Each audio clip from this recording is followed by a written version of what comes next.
Welcome to Babar Hayat cricket show में उस्मान और मेरे साथ हैं बाबर हयात। तो भाई India versus England after so many days के पीए प्लेयर जो हैं वो दुबई चले गए हैं घूमने। कोई कहाँ चला गया, कोई कहाँ चला गया।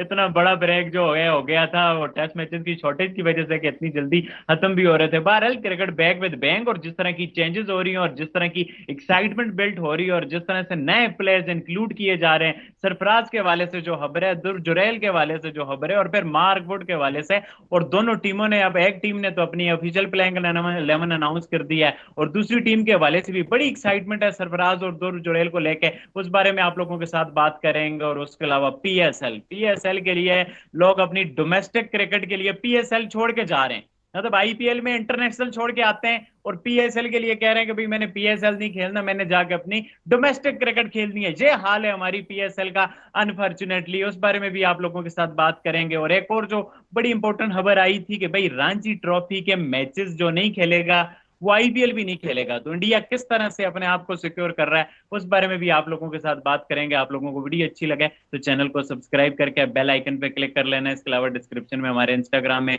सोशल मीडिया के लिंक्स हैं, आप लोग फॉलो कर सकते हो, बात करने के लिए मैसेज कर सकते हो। बाबर भाई, क्रिकेट बैक विद बैंग और एक्साइटमेंट ही एक्साइटमेंट है इंडिया वर्सेस इंग्लैंड के हवाले से। जैसे दुर्व जुरैल, सरफराज, मतलब के यंगस्टर्स अपनी प्लेस ले रहे हैं और मैं तो दोनों के लिए एक्साइटेड हूँ। दोनों डिफरेंट तरह के प्लेयर हैं, मतलब एक्साइटमेंट मुझे बहुत ज्यादा है। जी हाँ। अब सबसे पहले तो हम भूल गए थे कि कोई टेस्ट सीरीज भी हो रही है। अरे भाई, इतना लंबा वक्फा, मतलब ऐसे लग रहा है कि जैसे अब ये नई टेस्ट सीरीज का आगाज हो रहा है। सही कह रहे हैं आप। वो इंग्लैंड के प्लेयर्स तो दुबई चले गए थे एंजॉय करने के लिए। और आपको पता है कि विराट कोहली तो मुस्तकिल ही चले गए हैं। अब वो पूरे इसके लिए सीरीज के लिए अवेलेबल नहीं है। मतलब मुझे थोड़ा सा दुख पहुंचा है इस बात के ऊपर कि we won't be able to watch him doing wonders in this series. और ये बड़ी बड़ी डिसअपॉइंटमेंट है। ठीक है, उनका अपना ज़ाती मामला जो भी चल रहे हैं, लेकिन आई थिंक सो कि क्रिकेट जब आपके मुल्क में आई है, इतनी बड़ी सीरीज़ है, बड़ी टीम आपके मुल्क में है, एक मैच आप हार चुके हैं, और उस सारी सिचुएशन में उनका ना खेलना, फिर केएल राहुल का बाहर हो जाना। लेकिन बहरहाल ये बाज़-औक़ात बड़े खिलाड़ियों का जाना जो यंगस्टर्स होते हैं उनके लिए ब्लेसिंग इन डिस्गाइज होता है। यंगस्टर्स के लिए इसी तरह जगह बनती है। और सही कहा आपने कि राजकोट के इस टेस्ट मैच में, जो कि एक बड़ा ही batting friendly test match consider किया जा रहा है, स्टार्ट में तो ख़ास तौर पे जिसके बारे में गुमान है कि शुरू में पिच बहुत अच्छा खेलेगी। So win the toss and bat first वाला ये टेस्ट मैच है। और इस टेस्ट मैच में अगर आप अपने दो बल्लेबाजों को, एक विकेट कीपर बल्लेबाज जो हैं जुरैल जो हैं, और साथ में सरफराज, अगर आप इन दोनों को डेब्यू करवा रहे हैं तो बहुत बड़े हौसले की, हिम्मत की बात है भाई। ये इंडिया ही कर सकता है भाई। हम तो डरते थे, आपको पता है। हम तो मतलब रिजवान की जगह सरफराज को डालने के उसमें नहीं होते थे कि भी रिजवान को निकालें और उसकी जगह सरफराज डाल लें। जब इंग्लैंड यहाँ पे आया था, आपको याद होगा कि बड़ी हम बात करते थे कि यार सरफराज को खिलाओ। तो वो उसके लिए सरफराज को, हमारे सरफराज को टीम में डालने के लिए हमें पीसीबी का चेयरमैन बदलना पड़ा था। और नजम सेठी आया था, तो फिर उसने न्यूजीलैंड के खिलाफ जो है वो आखिरी टेस्ट मैच में सरफराज को टीम का हिस्सा बनाया था। तो ये तो हमारे यहाँ हालात होते हैं, लेकिन इंडिया में भाई बड़ी बात है, बड़ी बात है। रजत पाटीदार को पिछले मैच में मौका दिया गया। हालांकि उसने कोई उतना अच्छा परफॉर्म नहीं किया, लेकिन उसके बावजूद उसको मौका दिया गया उसकी कारकर्दगी की बुनियाद पे, डोमेस्टिक में उसकी कारकर्दगी की बुनियाद पे। और इस बार फिर उम्मीद है कि उसको दोबारा चांस दिया जाएगा, दोबारा वो खेलेगा, टीम का हिस्सा बनेगा। तो एक्साइटमेंट तो है ऑब्वियसली, यंगस्टर्स के लिए एक्साइटमेंट है। जैसे जुराल है, जैसे सरफराज है, इन दोनों को हम देख सकेंगे। अच्छी खबर ये है कि जडेजा जो है वो, उनके बारे में खबरें आ रही हैं कि वो कम बैक कर रहे हैं टीम इंडिया में। और अच्छी खबर एक और भी है, और वो ये है कि जो सिराज हैं वो एक बार फिर उनको, टीम इंडिया को उनका ख्याल आ गया कि भाई यही हमारी बेस्ट पॉसिबल ऑप्शन है। हमारी टीम के फास्ट बॉलर में अगर आपको जसप्रीत बुमराह का साथ किसी को निभाने के लिए टीम का हिस्सा बनाना है, तो वो सिराज से बेहतर और कोई नहीं हो सकता फॉर, जिसको मतलब कह सकते हैं कि बेस्ट कॉम्बिनेशन के लिए। तो ज़बरदस्त है। देखते हैं कि अब ये दोनों जो यंगस्टर्स हैं, इतने यंगस्टर्स तो नहीं हैं, मतलब तजुर्बा है इनके पास काफ़ी सारा। और जुरैल जो है इनको तो आई थिंक सो कि मैंने एशिया कप में देखा है, और एशिया कप में शायद अंडर 19 एशिया कप में इनको देखा था, या जो एशिया कप हुआ था, emerging Asia cup I think. Jaiswal के साथ हाँ थे। जी, एमर्जिंग एशिया कप में शायद इनको मैंने देखा था। अच्छा है ये, मतलब अच्छा लड़का है, और ज़बरदस्त रेड बॉल क्रिकेट ऑब्वियसली खेल के आया है, अपनी डोमेस्टिक खेल के आया है, तो उसके ऊपर भी नज़रें रहेंगी। सरफराज तो खैर टन्स ऑफ एक्सपीरियंस है ऑब्वियसली, टन्स ऑफ रन्स और ज़बरदस्त 70 के करीब की एवरेज के साथ वो मैदान में उतर रहा है, तो उसके ऊपर भी सबकी नज़रें होंगी। तो ये एक बहुत बड़ा मौका है बेसिकली इन नए लड़कों के लिए कि वो जो सीनियर्स हैं उनकी गैर मौजूदगी में अपनी परफॉर्मेंस के ज़रिए टीम इंडिया की जीत में ना सिर्फ रोल प्ले करें बल्कि अपनी जगह भी पक्की करें। और ये इतना बड़ा मौका, और फिर आइडियल कंडीशंस में, यानी राजकोट की जो पिच है वो एक आइडियल पिच है बल्लेबाजी के लिए। फ्लैट पिच होती है, बाद में थोड़ी सी स्लो होगी, टर्न भी आएगी। ये जो लोकल बॉय हैं जडेजा, उन्होंने ये कहा है कि जी स्टार्ट में ये फ्लैट होगी, उसके बाद थोड़ी सी टर्न भी होगी with the passage of time, जैसे जैसे मैच आगे जाएगा। सो इंग्लैंड ने भी अपनी प्लेइंग 11 का ऐलान कर दिया है, और इंग्लैंड में भी एक फास्ट बॉलर का इजाफा किया गया है। शोएब बशीर जिनको पिछला मैच खिलाया गया था, थोड़ा सा लिटिल हार्श फॉर हिम कि उनको दूसरे टेस्ट मैच से बाहर किया गया, लेकिन कंडीशंस क्योंकि थोड़ा सा पिछली बार बिल्कुल ही वो जिसको कहते हैं ना कि वन साइडेड मामला हो गया था कि बिल्कुल ही सारे स्पिनर्स खिला दिए और सिर्फ एक पेसर के साथ गए थे, तो इस बार उन्होंने अपनी प्लेइंग 11 को थोड़ा बैलेंस करने की कोशिश की है। तो उनकी प्लेइंग 11 तो ऑलरेडी अनाउंस हो चुकी है इंग्लैंड की। उम्मीद करते हैं कि एक तगड़ा टेस्ट मैच हमें देखने को मिलेगा। सबकी निगाहें ऑब्वियसली जायसवाल के ऊपर होंगी। फिर देखते हैं कि इस बार इस टेस्ट मैच में शुभमन गिल कैसा परफॉर्म करते हैं, और सबसे ज़्यादा नज़र अगर जिस बंदे पे होगी उसका नाम है रोहित शर्मा। कप्तानी को लेकर के भी और फिर अपनी बल्लेबाजी को लेकर के भी मुझे ऐसा लगता है कि इस टेस्ट मैच में रोहित शर्मा भी परफॉर्म करते हुए नजर आएंगे। सो इंग्लैंड वर्सेस इंडिया, हमें तो ये मांगते हैं हम कि ये एक अच्छा टेस्ट मैच होना चाहिए, तगड़ा टेस्ट मैच होना चाहिए, और बेस्ट टीम को जीतना चाहिए। बिल्कुल बार भाई, जिस तरह से दोनों टीमों का बैलेंस बना है ना, अभी आप इंग्लैंड की स्पिन बॉलिंग देखें, उनके पास एक्सपीरियंस नहीं है। इंडिया की स्पिन बॉलिंग के पास लॉर्ड ऑफ एक्सपीरियंस है। अश्विन एक विकेट की दूरी पे हैं 500 विकेट कंप्लीट करने के लिए। और उधर इंडिया की बैटिंग लाइनअप आप देखें, सारे यंगस्टर हैं रोहित शर्मा के अलावा। और इंग्लैंड के पास सारे टेस्ट के सीजन प्लेयर हैं, मतलब कि जो रूट है, बैन स्टोक्स, बेयरस्टो, और वो भी हंगर होगा उनमें भी कि हम रन करें।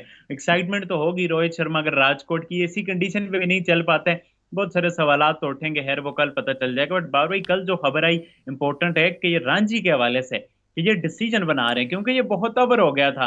हार्दिक पांड्या को आप देख लें जी, डायरेक्ट आईपीएल खेलना है इंडिया के लिए भी, नहीं जी वो अवेलेबल ही नहीं हो पा रहे। फिर श्रेयस अय्यर को आप देखें, जब जब ब्रेक लेना होता है बैक स्पैज्म हो गया जी, मुझे बैक स्पैज्म हो गया। फिर आप ईशान किशन को देख लें, इनका तो ये सीन है, बाज प्लेयरों को फिजियो बोलते हैं आप फिट हो इंटरनेशनल के लिए, प्लेयर कहते हैं नहीं नहीं मैं फिट नहीं हूं, मैं डायरेक्ट आईपीएल में आऊंगा। तो अब ये खबर आई है कि रांची के कुछ असल मैचेस में ना, रखे जाएंगे, अगर असल ऐसा हो असल में जाता है क्रिकेट तो। हो ही उस्मान इतनी रही है, इतनी ज़्यादा क्रिकेट दुनिया में खेली जा रही है, एक के बाद एक वर्ल्ड कप हो रहा है। ये भी क्रिकेट के लिए मुझे लगता है कि कोई बहुत अच्छी सर्विस नहीं है क्रिकेट की। मतलब दिलचस्पी लोगों की जो है वो इंतज़ार, वो जो 4-4 साल इंतज़ार करते थे कि वर्ल्ड कप आएगा, अब हर साल वर्ल्ड कप तक टपक पड़ता है। एक बार T20 का, अगले बार जो है वो दूसरा हो जाता है, अगले बार चैंपियंस ट्रॉफी आ जाती है।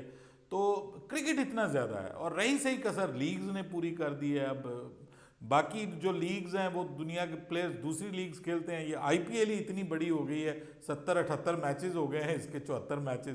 तो जब इतने ज़्यादा मैचेस आपके प्लेयर्स यहाँ पे होम ग्राउंड में इतने महीनों के लिए खेल रहे होंगे, तो वो भी एक हेक्टिक हो जाता है मामला। मतलब जो भी है एक जिसको आप कहते हैं ना मोनोटनी हो जाती है, एक ऐसा मतलब दिलचस्पी आहिस्ता आहिस्ता कम होती है। तो ये एक मामला तो है, लेकिन ये अच्छा किया है कि कम से कम कोई क्राइटेरिया तो होना चाहिए ना, आपको अपनी डोमेस्टिक क्रिकेट को वैल्यू देनी चाहिए। अभी मतलब पाकिस्तान सुपर लीग के हवाले से भी एक खबर आई है कि पाकिस्तान सुपर लीग को कुछ प्लेयर्स जो हैं, कुछ नहीं बल्कि काफ़ी प्लेयर्स जो हैं वो छोड़ के जा रहे हैं, इंटरनेशनल प्लेयर्स।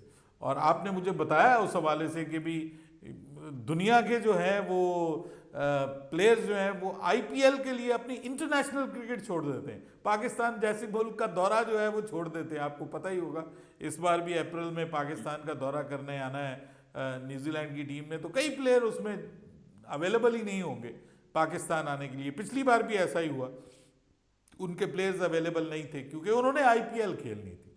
और साउथ अफ्रीका का दौरा हो तो तब भी वो आईपीएल खेलते हैं। लेकिन हमारे साथ ये ज्यादती हो रही है, नाइंसाफी हो रही है, जुल्म हो रहा है कि जनाब पाकिस्तान सुपर लीग को इसलिए छोड़ा जा रहा है कि वो अपना डोमेस्टिक क्रिकेट खेलना चाहते हैं। कमाल नहीं हो गया? मैं कहता हूं दुनिया की नंबर 1 लीग उठा के बाहर फेंक दिया यार। ये कोई बात है करने वाली? फंडर डुसन जा रहा है जी, उसके बाद तबरेज शमसी जा रहा है, ठीक है जी, कि जी हमने जाके वहाँ पे अपना जो है वो डोमेस्टिक खेलना है, हम सिर्फ आधे सीजन के लिए अवेलेबल होंगे। वो ओवरटन जो है माफ़ कीजिएगा, ओवरटन जो है उसके बारे में खबर आई है कि वो भी हाफ सीजन खेल के मार्च में चला जाएगा। कराची किंग्स के लिए एक टेंशन की खबर है, ठीक है, वो चला जाएगा। रेस टॉपले जो है उनको एनओसी नहीं दिया गया कि आपकी फिटनेस के इश्यूज हैं, आप पीएसएल में ना खेलें। तो ये तो सिचुएशन बनी हुई है, यानी वहाँ इतनी वैल्यू दी जा रही है डोमेस्टिक क्रिकेट को कि पीएसएल को वो कह रहे हैं कि छोड़ के आ जाओ भाई, तुम्हें डोमेस्टिक क्रिकेट खेलनी है हर सूरत में, पीएसएल खेलना ज़रूरी नहीं है, डोमेस्टिक क्रिकेट खेलनी ज़रूरी है। तो वो वैल्यू दे रहे हैं अपनी डोमेस्टिक क्रिकेट को, तो वाई नॉट इंडिया? मेरे ख्याल में बड़ी अच्छी बात है। इंडिया भी अगर इसको वैल्यू दे रहा है और अपने प्लेयर्स को कहता है कि आपने एक सर्टेन सेट ऑफ मैचेस आपने रांची में खेलने हैं, वो खेलेंगे तो आप आईपीएल में आएंगे, तो मेरे ख्याल में ये अच्छी चीज़ है। अपने क्रिकेटर्स को जो आप इतना पैसा दे रहे हैं, जो आपने उनको कॉन्ट्रैक्ट में रखा हुआ और वो अयाशियाँ करते फिर रहे हैं, तो ये अच्छा चेक लगाया जी, लगना चाहिए। लेकिन हमारे ऊपर भी इस चेक का हमला हो गया है। पाकिस्तान सुपर लीग का तो बाय द वे काफ़ी ज़्यादा सवा सत्यानाश हुआ पड़ा है इस वक्त। उस्मान मतलब जो हमारे मुल्क के हालात हैं इस वक्त, जो इलेक्शंस के बाद से जो मायूसी फैली हुई है, वो सारी की सारी जो है वो अब क्रिकेट में भी नज़र आना शुरू हो गई है। और पाकिस्तान सुपर लीग की जो ट्रॉफ़ी अनवीलिंग सेरेमनी थी, जो तकरीब रूनुमाई जिसको हम उर्दू में कहते हैं, मतलब वो ऐसे लग रहा था जैसे क्लब क्रिकेट की कोई कंपटीशन है जिसकी ट्रॉफी रख के, और किसी ने कोई कुछ पहना हुआ है, किसी ने कुछ पहना हुआ है, ऐसे लग रहा है जैसे घर से सो के उठे हुए हैं और मतलब अचानक उनको उठा के भेज दिया गया कि जाओ जाके बैठ जाओ, तस्वीर खिंचवा लो। मतलब कोई रंग, कोई जज्बा, कोई जोश उस तरह से नज़र नहीं आ रहा। फिर खबरें आ रही हैं कि इसी वजह से जो पीएसएल के मैचेस हैं उनकी टिकट्स ना होने के बराबर सेल हो रही हैं। तो ये बहुत बड़ा टेंशन का मुकाम है पाकिस्तान क्रिकेट के लिए। हालात बदल रहे हैं और बहुत टेढ़े हो रहे हैं पाकिस्तान क्रिकेट के लिए, अनफॉर्चुनेटली। यार आप कहते हैं, आप कह रहे हैं ना ट्रॉफी की अनवीलिंग कोई अच्छी नहीं हुई, वो पिंडी राजा बाजार से वो बैंड पकड़ के लाए हुए थे ना इतना उन्होंने खर्चा किया, वो राजा बाजार के बैंड जो है वो पहने हुए चल रहे थे। ये ट्रॉफी अनवीलिंग एक बात भाई, आप ऑक्शन देखें, इंडिया ने अपना ऑक्शन कैसे बाहर ले जाके कोको कोला अरीना, मतलब कितनी बड़ी जगह कोको कोला अरीना में वो लेके गए, वहां उन्होंने टिकट बेचे, अपने ऑक्शन के लाखों में टिकट बेचे, वहां हर सेट ऑफ फ्रेंचाइज के Basically, they फैंस know आए, how to 30-30 market their 50-50। products. They know how to market cricket. They know how to market their products. उनको पता है भाई, इसीलिए वो दुनिया की सबसे बड़ी क्रिकेटिंग इकोनॉमी है। मतलब उनको अपनी चीज़ें बेचना आती हैं भाई, हमें तो बेचना भी नहीं आता। हमने करना क्या है, हमने कमाल कर लिया। पहले वाले पीएसएल अच्छे थे, मतलब पिछला पीएसएल काफ़ी अच्छा गया, उसकी तैयारी श्यारी अच्छी लग रही थी और माहौल बना हुआ था। लेकिन इस बार तो बिल्कुल ही डेड हुआ मामला।